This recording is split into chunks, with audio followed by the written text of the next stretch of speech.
Pensiero del giorno, sabato 23 marzo. Rinunciare a qualcosa per l'altro. Quanto a voi, il Signore vi faccia crescere e sovrabbondare nell'amore fra voi e verso tutti, come sovrabbonda il nostro per voi. Dalla prima lettera ai Tessalonicesi, capitolo 3, versetto 12.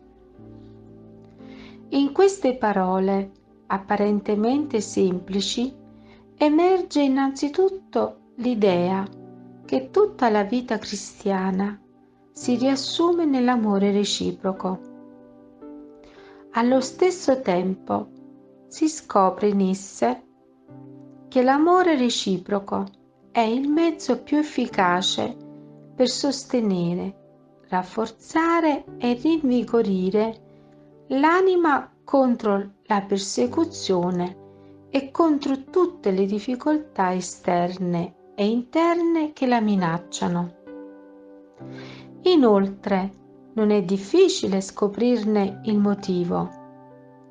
L'amore reciproco mette in moto e rafforza tutte le energie soprannaturali che sono state depositate in noi dal Santo Rito nel giorno del battesimo.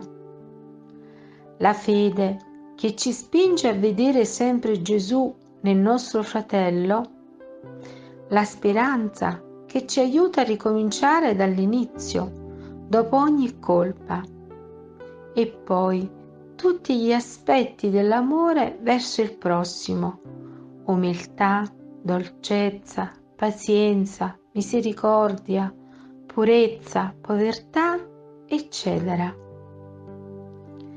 L'amore reciproco ci fa crescere soprattutto nell'amore della croce di Gesù, perché ci chiede continuamente di rinunciare a noi stessi per identificarci con il nostro fratello. Naturalmente, tutto questo ci assicura anche una luce sempre più viva, una forza e un'unione sempre più intima con Gesù risorto, presente in mezzo a noi. Chiara Lubich, stralci del commento alla parola di vita dell'agosto 1988.